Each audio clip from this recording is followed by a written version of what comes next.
Good morning students, welcome to Indian Zoom online classes. I am your educator Saima Owais and today's topic is transportation in human beings.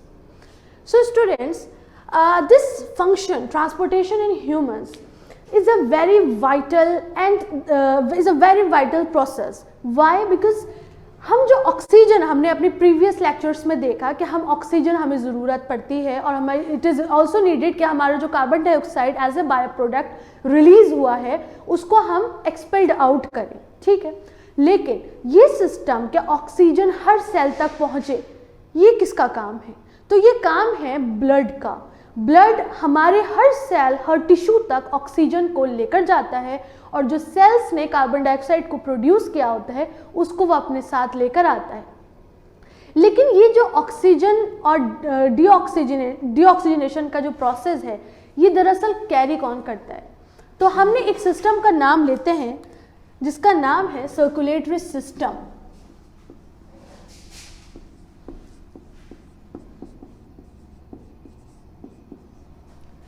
Circulatory system. This circulatory system is responsible for the circulation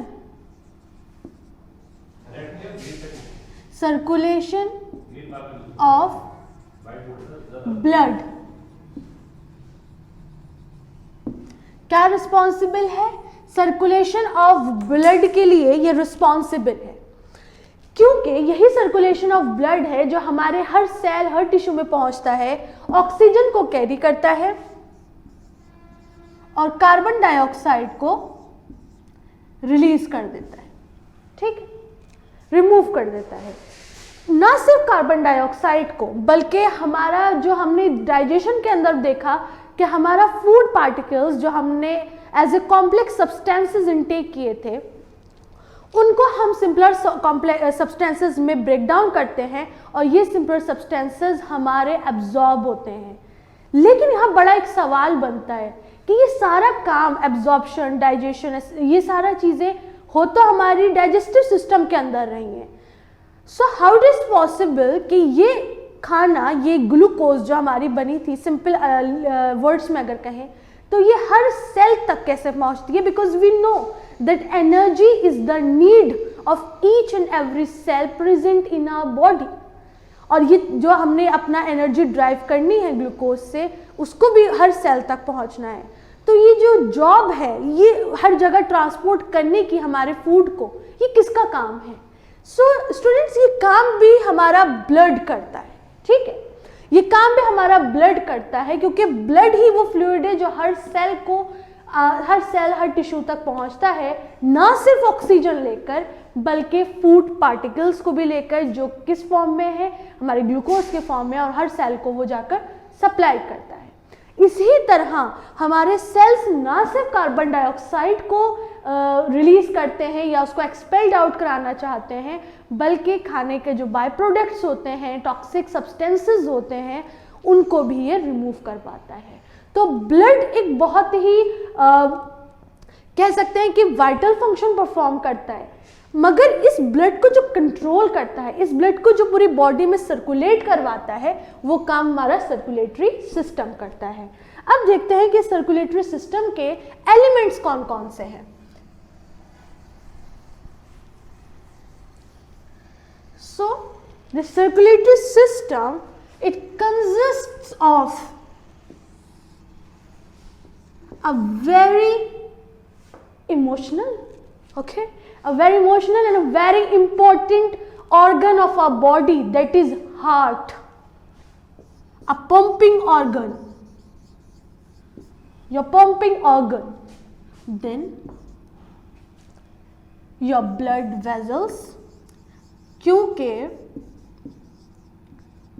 इसका दूसरा नाम cardio, which means heart, vascular system है। blood vessels, okay, it is your heart, cardiovascular, your blood vessels, and this whole system constitutes what? Your circulatory system. Okay, so this is heart, blood vessels and the blood itself. ठीक, ये तीनों चीजें हमें चाहिए. क्यों? क्योंकि यही चीजें ऑपरेट करती हैं ब्लड की ट्रांसपोर्टेशन को, और वो जो अपने साथ सब्सटेंसेस कैरी करता है उसके लिए भी यही चीजें रिस्पॉन्सिबल हैं.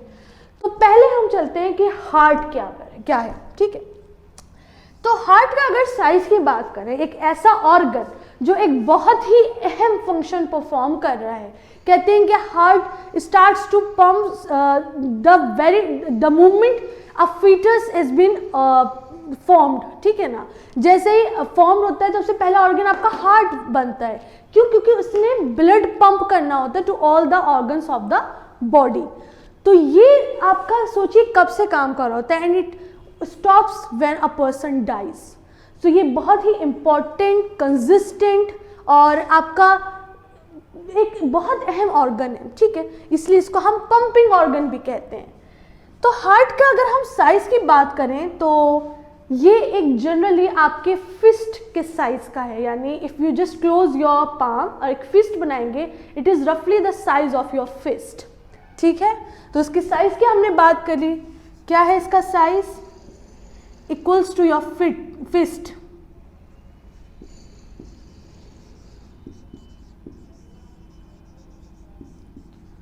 ये एक फिस्ट के साइज का है. ठीक है, इसके अंदर कितने चैम्बर्स होते हैं? क्योंकि यहां हम बात कर रहे हैं ह्यूमंस की तो या वर्टिब्रेट्स की, तो it is a 4 chambered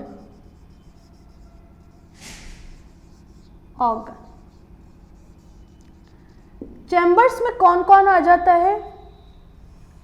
right atrium, right ventricle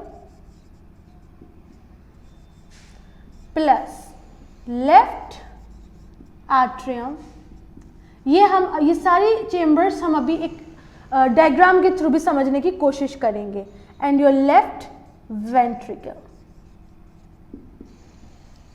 alright, तो ये तो समझ में आ गया कि ये जो हम हार्ट की बात कर रहे हैं, ह्यूमंस के केस में इट इज जस्ट रफली the size of your fist and it is a 4 chambered organ, which means कि इसके अंदर राइट आर्ट्रियम है, राइट वेंट्रिकल है, लेफ्ट आर्ट्रियम और लेफ्ट वेंट्रिकल है. ये कैटेगराइजेशन या ये बाउंड्रीज को ड्रॉ करने की हमें क्या ज़रूरत थी? तो हम जानते हैं कि ह्यूमंस जो हैं या वर्टिब्रेट्स जो हैं वो वार्म ब्लडेड एनिमल्स हैं. ठीक है, वार्म ब्लडेड एनिमल्स हैं, इसका मतलब ये है कि हमें अपनी टेम्परेचर को कॉन्स्टेंटली मेंटेन करना है और वो काम हमें खुद करना है. यानी it should come from our body itself. वो कहीं इन्वायरमेंट पर डिपेंड नहीं कर रहा. तो इस चीज़ के लिए टेम्परेचर को, अपनी बॉडी टेम्परेचर को मेंटेन करने के लिए वर्टिब्रेट को एक बहुत हाई अमाउंट ऑफ एनर्जी की ज़रूरत होती है. ठीक है, इस हाई अमाउंट ऑफ एनर्जी के लिए हमें एक तो ये ज़रूरी है कि हमारा ब्लड सर्कुलेशन प्रॉपर होता रहे, प्लस ये कि हमारा ऑक्सीजनेटेड और डीऑक्सीजनेटेड ब्लड आपस में सेपरेटेड रहे. ठीक है, मिक्सिंग नहीं हो. हम मिक्सिंग को अफोर्ड नहीं कर सकते. तो ये जो हम देखते हैं कि चेम्बर्स बन गए हैं, these chambers help us in separating your deoxygenated blood from your oxygenated blood. ये हमने बात करी वर्टिब्रेट्स के टर्म में. अब एक अहम सवाल बनता है कि फिर जो हमारे लोअर एनिमल्स हैं या जो हमारे इनवर्टिब्रेट्स हैं उनके साथ क्या होता है? तो हम यहाँ बात करते हैं अपने और एनिमल्स की. फॉर एग्जाम्पल चलिए हम फिशेस का एग्जाम्पल लेते हैं. फिशेस और रेप्टाइल्स के केस में, फिशेस, एम्फीबियंस एंड रेप्टाइल्स, इनके साथ क्या सिनेरियो रहता है? ठीक है, तो जो आपकी फिशेस की जहाँ तक सवाल है, ये अपने बॉडी टेम्परेचर को अपने इन्वायरमेंट पर छोड़ देती हैं और इनके अंदर जो चैम्बराइजेशन होता है it is just 2 chambered. They are 2 chambered. Heart is present in fishes. ठीक है, 2 चैम्बर्स होते हैं. फिशेस अफोर्ड कर सकती हैं अपनी मिक्सिंग को, और बहुत हद तक इनकी जो चैम्बर्स हैं इनके अंदर ऑक्सीजनेटेड और डीऑक्सीजनेटेड ब्लड की मिक्सिंग होती है। एम्फीबियंस और कुछ रेप्टाइल्स, ठीक है, एम्फीबियंस एंड सम रेप्टाइल्स, इनके अंदर 3 चैम्बर्ड हार्ट होता है, ठीक है, 3 चैम्बर्ड हार्ट होता है।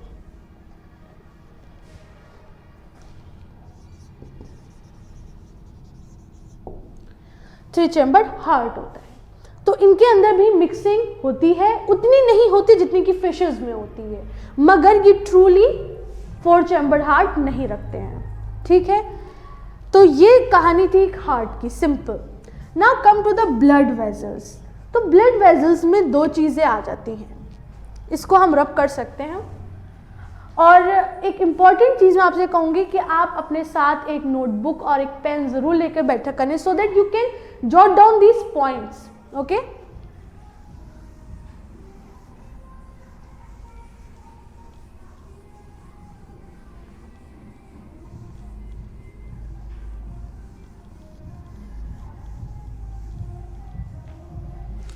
ब्लड वेजल्स की बात करते हैं तो नाम से पता चल रहा है वो वेजल्स हैं जो ब्लड को कैरी कर रहे हैं, ठीक है, क्योंकि ब्लड को हम ऐसे ही नहीं पंप कर देते, वो रन करता है डेफिनेट पाइप्स में, ठीक है, डेफिनेट बहुत रिफाइंड पाइप्स हम उसको बोल सकते हैं, उनके अंदर ये ब्लड रन करता है, तो उसको हम क्या बोलते हैं, ब्लड वेजल्स बोलते हैं, ठीक है।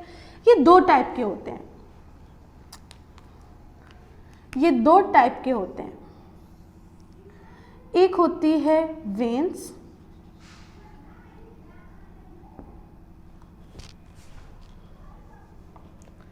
Your veins and your arteries, ठीक है, वेन्स और आर्टरीज। जब भी वेन्स और आर्टरीज का जिक्र होता है या बात चलती है तो इसमें सबसे पहले जो पॉइंट आपकी जहन में आना चाहिए वो ये है कि ये जो वेन्स हैं, these veins are meant to carry deoxygenated blood कहाँ से, फ्रॉम टिश्यूज और सेल्स टू हार्ट, ठीक है। तो ये वेन्स का काम क्या होता है कि जो आपने आपके टिश्यूज और सेल्स ने डीऑक्सीजनेटेड ब्लड लिया या आपने ब्लड निकाला, तो ये वेन्स जो हैं ये कौन सा ब्लड कैरी करेंगी, टिश्यूज और सेल्स से लेकर आती हैं कहाँ पर, हार्ट के पास। तो वेन्स का काम ये है कि ये डीऑक्सीजनेटेड ब्लड कैरी करती हैं from tissues and cells to your heart. दूसरा यहाँ पर एक एक्सेप्शन आ जाता है, एक्सेप्शंस को बहुत ध्यान से सुना करें क्योंकि ज़्यादातर क्वेश्चंस एक्सेप्शन से पूछे जाते हैं। एक्सेप्शन क्या है, पल्मोनरी वेन,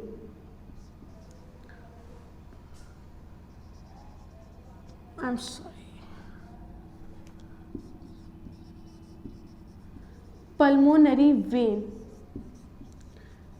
ये क्या करती है, ये एक्सेप्शन क्यों है, क्योंकि ये ऑक्सीजनेटेड ब्लड कैरी करती है, कैरीज ऑक्सीजनेटेड ब्लड। पल्मोनरी से आप क्या समझते हैं, लंग्स, ऑक्सीजनेटेड ब्लड कैरी करती है from lungs to heart, okay. तो अभी आपने क्या देखा कि वेन्स क्या कर रही हैं, डीऑक्सीजनेटेड ब्लड कैरी कर रही हैं different part of your body से, कहां पर, हार्ट तक लेकर आने का काम किसका होता है, वेन्स का। यानी वेन्स जो हैं वो ब्लड लेकर जाती हैं कहां पर, हार्ट तक, ठीक है। कौन सा ब्लड, डीऑक्सीजनेटेड ब्लड। एक्सेप्शन क्या है, क्या चीज है जो हमें याद रखनी है, वो है ये पल्मोनरी वेन। ये क्या करती है, ये ऑक्सीजनेटेड ब्लड कैरी करती है लंग्स से आपका हार्ट तक। प्रीवियस लेक्चर्स को रिकॉल करिए तो आपको मालूम चलेगा कि हमारा जो ऑक्सीजनेटेड ब्लड है, जो ब्लड की ऑक्सीजन और कार्बन डाइऑक्साइड का एक्सचेंज है, वो कहाँ पर होता है, आपके लंग्स में। तो ऑक्सीजनेटेड ब्लड कहाँ से आएगा, आपके लंग्स से आएगा। और हार्ट पंप, ब्लड पंप करने का काम किसका है? हार्ट का है।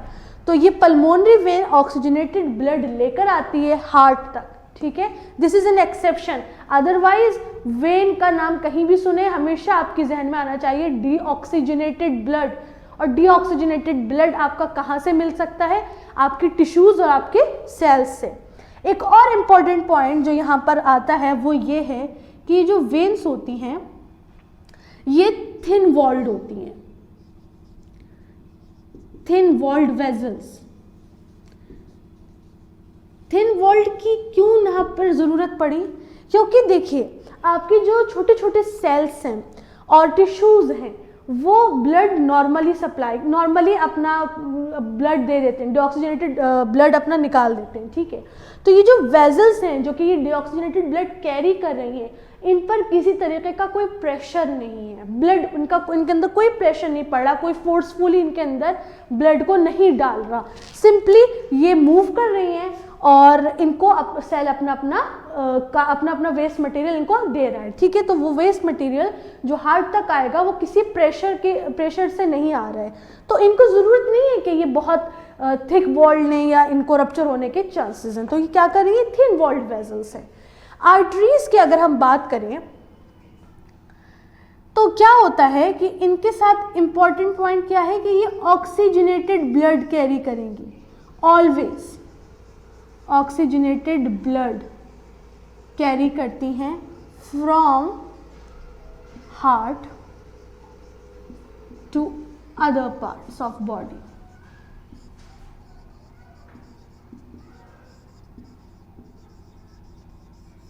ठीक है, क्या कर रही हैं? आर्टरीज ऑक्सीजनेटेड ब्लड लेकर आ रही हैं, कहाँ से? हार्ट से। कहाँ पर? आपके different parts of your body तक, ठीक है।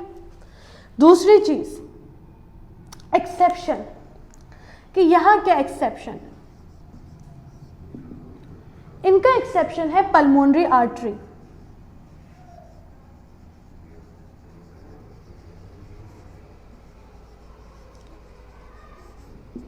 पल्मोनरी आर्टरी ये क्या करती है? ये डीऑक्सीजनेटेड ब्लड लेकर जाती है, जस्ट अपोजिट। पल्मोनरी वेन क्या कर रही थी? ऑक्सीजनेटेड ब्लड लेकर आ रही थी, ठीक है। पल्मोनरी वेन ऑक्सीजनेटेड ब्लड लेकर आई थी लंग्स से हार्ट तक। यहाँ पल्मोनरी आर्टरी इसका अपोजिट काम कर रही है। ये क्या करेगी? ये डीऑक्सीजनेटेड ब्लड लेकर जाएगी, ठीक है। ये लेकर जाएगी डीऑक्सीजनेटेड ब्लड,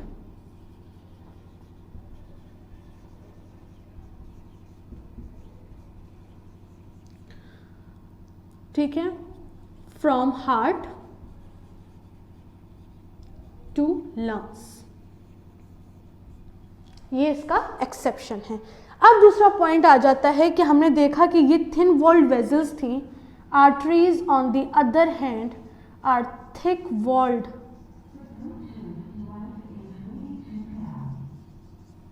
वेजल्स, ठीक है, ये थिक वॉल्ड है। अब यहाँ पर ये कंसेप्ट अप्लाई होता है और ये हमारा लॉजिक भी कहता है कि आर्टरीज जो कि ऑक्सीजनेटेड ब्लड लेकर आ रही है कहाँ से? कहाँ से? हार्ट से। हार्ट जब पंप करता है ब्लड वो फोर्सफुली करता है, ठीक है। हार्ट पंप फोर्सफुली करता है तो यानी ब्लड का कुछ प्रेशर होगा, बल्कि कुछ नहीं बहुत कुछ प्रेशर होगा, ठीक है। उस प्रेशर को हैंडल करने के लिए हमें ज़रूरत है एक थिक वॉल्ड और इलास्टिक वेजल्स की, ठीक है ना। ये thick walled plus elastic vessels हैं, इलास्टिक, ये thick walled plus elastic vessels होती हैं ताकि ये प्रेशर भी पड़े तो एकदम रप्चर ना हो, उसको फ्लेक्सिबिलिटी के साथ हैंडल कर लें। तो ये कंसेप्ट था आपका आर्टरीज ऑफ वेन्स का और यही आपके पॉइंट्स बनाता है डिफरेंसेस के, ठीक है। These are the points of differences as well as the characteristic point हर वेजल के।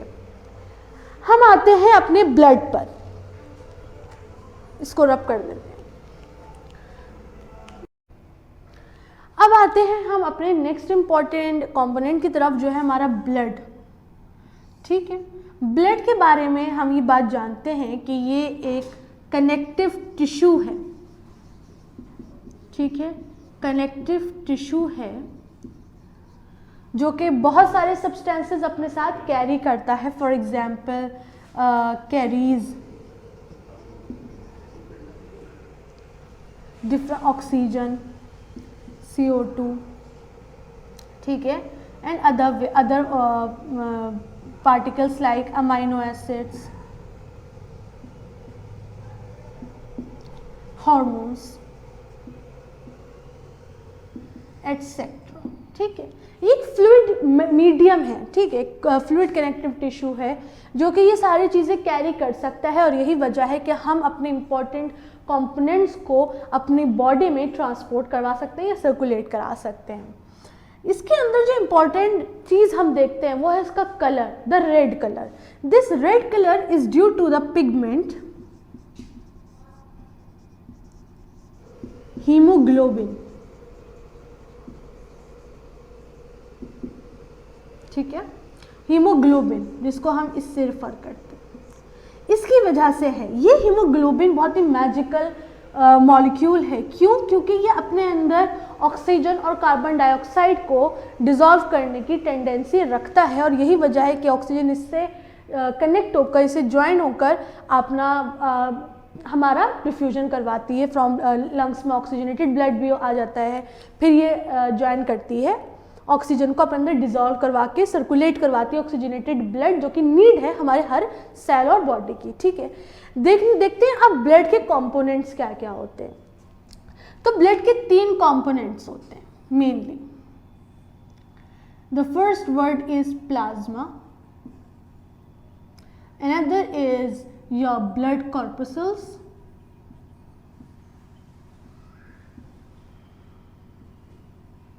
and the last one is platelets, ठीक है। अब हम इनको 1 by 1 देखते हैं।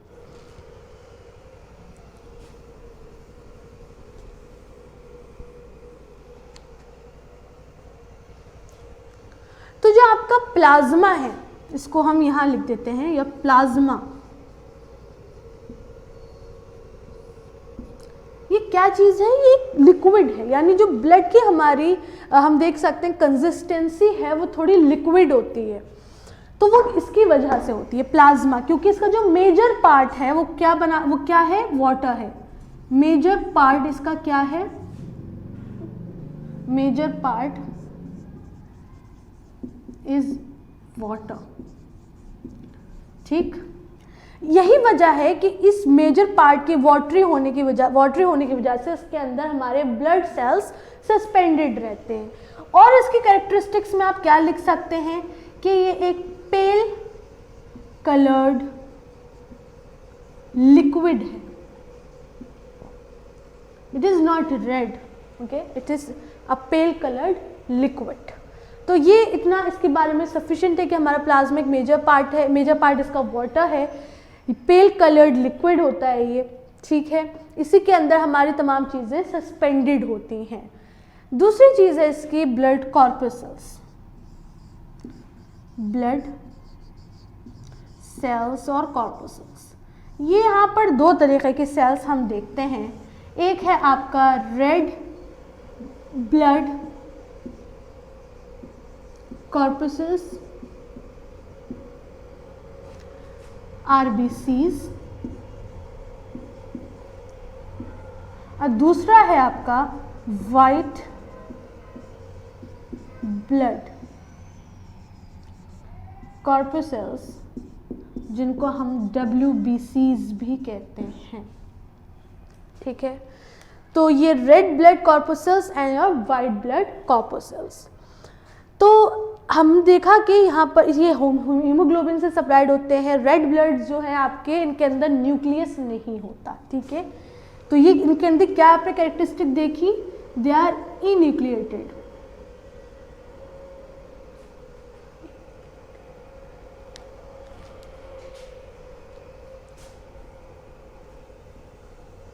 इनके अंदर न्यूक्लियस नहीं होता, ठीक है, न्यूक्लियस इनके अंदर नहीं प्रेजेंट होता। तो ये हमारे अब आते हैं हम अपने वाइट ब्लड सेल्स पर। वाइट ब्लड सेल्स मेनली आपके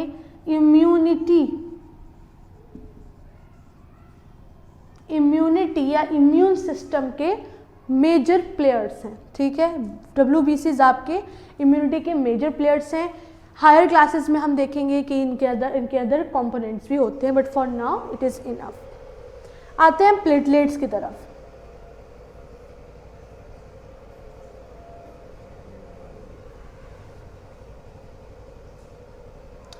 प्लेटलेट्स क्या करते हैं आपके, ये हमने देखा कि आपकी चोट लग गई। चोट लगने का मतलब क्या है कि आपकी जो वेन जा रही थी वो वहाँ से रप्चर हो गई या ब्रेक हो गई। क्या होगा, ब्लड निकलना स्टार्ट हो जाएगा। यही वजह है कि जब हमें चोट लगती है वी स्टार्ट ब्लीडिंग। लेकिन हम देखते हैं कि ब्लीडिंग नॉन स्टॉप नहीं होती रहती, it stops after a certain time. क्यों? क्योंकि ये जो प्लेटलेट्स हैं ये वहाँ पर आके प्लग फॉर्मेशन कर लेते हैं। जस्ट लाइक अ पाइप, हम अगर एक पाइप का एग्जाम्पल लें जिसमें से वाटर कॉन्टिन्यूसली फ्लो कर रहा है और वहाँ से उस पाइप को आप कट कर दें या डैमेज कर दें, क्या होगा, पानी उस डैमेज एरिया से निकलना स्टार्ट हो जाएगा, ठीक है। क्योंकि पानी को तो नहीं पता मुझे सीधा जाना है या इधर जाना है, वो जहाँ से भी उसको रास्ता मिलेगा इट विल स्टार्ट फ्लोइंग। तो similarly is the case with your blood, ठीक है। क्या होता है कि आपकी ब्लड, आपने यहाँ पर कोई डैमेज किया, यहाँ से आपका पानी लीक करना स्टार्ट कर देगा। अब इस केस में दो चीज़ें होंगी, आपका पानी का जो प्रेशर था, आपके पानी का जो प्रेशर था वो कम हो जाएगा, ठीक है। यानी यहाँ से पानी का प्रेशर कम हो जाएगा, प्लस आपका पानी भी फ्लो करने लगेगा, वेस्ट होने लगेगा। अब इसको एज्यूम करिए ये पानी का पाइप नहीं है, आपका ब्लड वेसल है, इसको हमने डैमेज किया, यहाँ से ब्लड निकलना स्टार्ट हो गया। ब्लड को रोकना बहुत ज़रूरी है क्योंकि एक्सेसिव ब्लड लॉस से डेथ भी हो सकती है, इट्स अ सीरियस कंडीशन। तो नेचर ने क्या किया, इसने नेचुरल प्लग्स को हमारे ब्लड के साथ ही भेज दिया। यानी फॉर एग्जाम्पल मैं कहीं जा रही हूँ और मेरे साथ एक पूरी रेस्क्यू टीम है विच इज़ एस्कॉर्टिंग मी कि मुझे कोई हार्म ना करे, ठीक है। तो यही चीज़ होती है कि आपके ब्लड कॉर्पसल्स के साथ आप और आपकी अदर चीज़ें लॉस ना हो, जो हमारे ब्लड में फ्लो कर रही हैं, न्यूट्रिएंट्स फ्लो कर रहे हैं, वो लॉस ना हो, तो वहाँ पर नेचुरल रेस्क्यू टीम साथ चलती है, वो ये प्लेटलेट्स हैं। जैसे ही देखेगा कि यहाँ पर रप्चर हुआ है, प्लेटलेट्स फौरन आपस में एग्रीगेट होंगे, इकट्ठे होके उस चोट पर, उस वुंड पर प्लग फॉर्मेशन कर देते हैं। तभी हम देखते हैं कि चोट लगने के थोड़ी देर के बाद एक लाइट ब्राउनिश कलर का एक शीट सी सेल्स की आ जाती है आपके वुंड पर और ब्लड रुक जाता है। It is because of the platelets. तो प्लेटलेट्स का सबसे ज़रूरी काम क्या है कि ये कोएगुलेशन करवाता है, it coagulates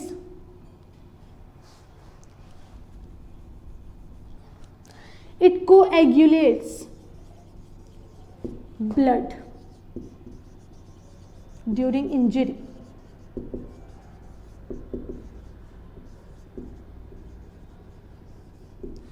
ठीक है,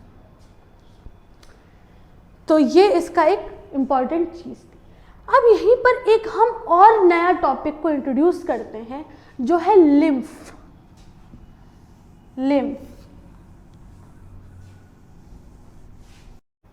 सो एक यहाँ पर एक टर्म इंट्रोड्यूस होती है लिम्फ की।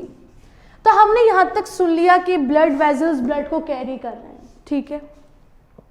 क्या होता है कि हमारी वेन्स जो हैं वो उनको हर सेल तक पहुँचना है, बॉडी के हर सेल तक, और आप कोई भी एक सेल अपनी नेकेड आई से नहीं देख सकते, वो इतने माइन्यूट होते हैं।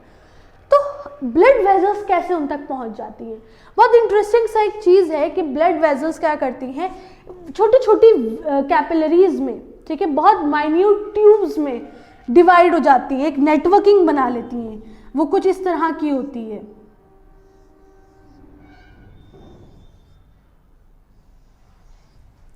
ठीक है, समथिंग लाइक दिस।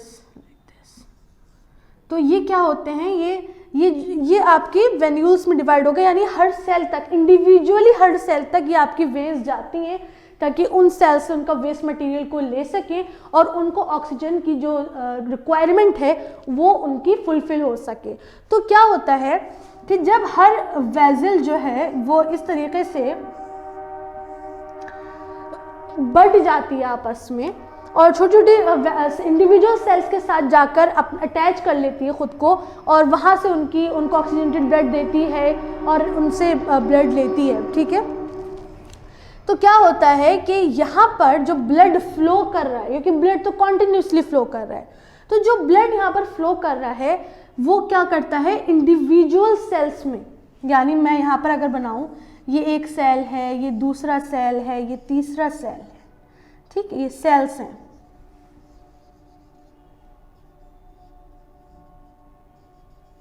ये क्या है आपकी, ये है इंटरसेलुलर स्पेसेस।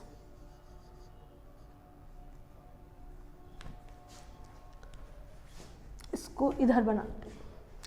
ये आपकी क्या है, ये जो स्पेसेस आपको दिख रही हैं ये है इंटर सेल्यूलर स्पेसेस। यहां पर एक इंपॉर्टेंट पॉइंट है कि जो ब्लड कैपिलरीज हमने बनाई थी, ये बहुत थिन होती हैं, एक्सट्रीमली थिन। कितनी thin? 1 sailed thick, 1 sailed thick, सिर्फ इतनी। क्योंकि अगर ऐसा हम नहीं करेंगे तो हर इंडिविजुअल सेल के पास कैपिलरी नहीं पहुंच पाएगी, ब्लड नहीं पहुंच पाएगा, और वो ब्लड के अंदर जो गैसेस हैं या जो हमारे आयंस हैं या न्यूट्रिएंट्स हैं जिनको डिफ्यूज करना है, तो वो डिफ्यूज भी नहीं हो पाएंगे अगर हम बहुत ज़्यादा थिक इसको बना देंगे। ठीक है, तो इसको हम बहुत थिन रखते हैं, it is very thin, blood capillaries are very thin. तो क्या होता है कि ये मूव कर रही हैं कैपिलरीज, और यहाँ सेल्स के बीच में इंटरसेलुलर स्पेसेस हैं, तो ब्लड मूव कर रहा है। इसको मैं रेड से बना देती हूँ। ब्लड यहाँ पर कैपिलरीज है, फॉर एग्जाम्पल ये कैपिलरी है आपकी, ब्लड कैपिलरी है, इसके अंदर क्या फ्लो कर रहा है, आपका ब्लड फ्लो कर रहा है। ठीक है, ये मान लीजिए ये आपकी ब्लड कैपिलरी है और इसके अंदर ब्लड फ्लो कर रहा है। क्या होगा, कुछ चीज़ें इसके अंदर से लीक होने लगती हैं, क्योंकि हमने देखा ये बहुत थिन है, एक 1 सेल्ड स्ट्रक्चर है, यहाँ से कुछ चीज़ें आपकी लीक होने लगती हैं। लीक हो रही हैं, वो क्या चीज़ें हैं जो यहाँ से लीक हो रही हैं, ये मैं यहाँ लिख देती हूँ कि ये हैं आपके कुछ प्रोटीन्स, ठीक है, प्लेटलेट्स और कुछ सेल्स। ठीक है, कुछ सेल्स ये आपके लीक होने लगे। लीक होकर कहाँ पर आएंगे, कहाँ पर आएंगे, लॉजिक कहता है कि वो आएंगे कहाँ पर, इंटरसेलुलर स्पेसेस में। ये तीनों चीज़ें कहाँ आ जाएंगी, आपकी इंटरसेलुलर स्पेसेस में आ जाएंगी। यही चीज़ें हैं जो कॉन्स्टिट्यूट करती हैं हमारे लिम्फ को। ये तीनों चीज़ें हमारे किसको कॉन्स्टिट्यूट करती हैं, लिम्फ को।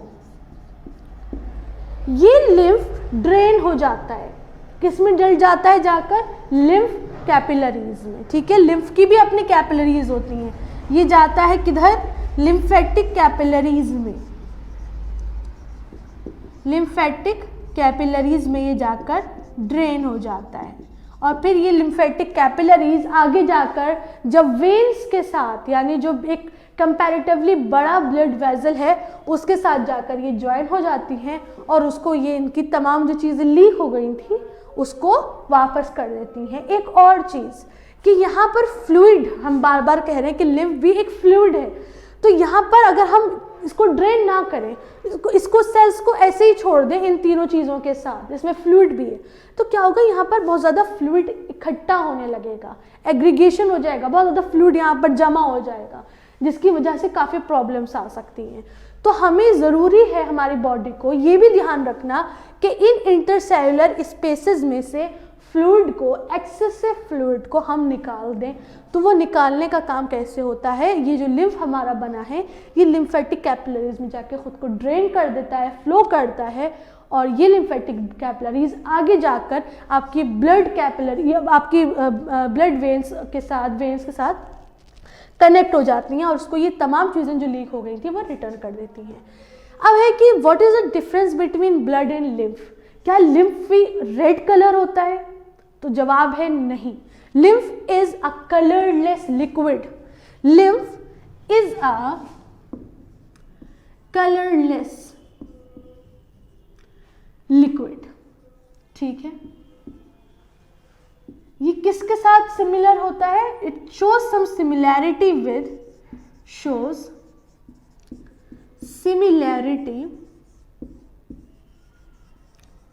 With the plasma.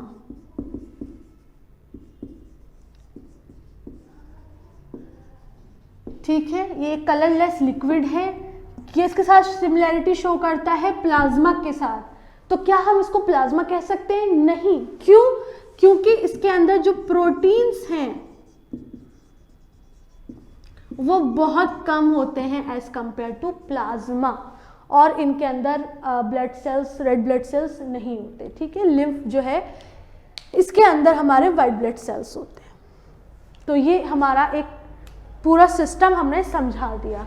अब हम देखते हैं कि सर्कुलेशन जो है वो होता कैसे, हाउ हार्ट सर्कुलेट्स और पंप्स द ब्लड। पॉज कर दीजिए।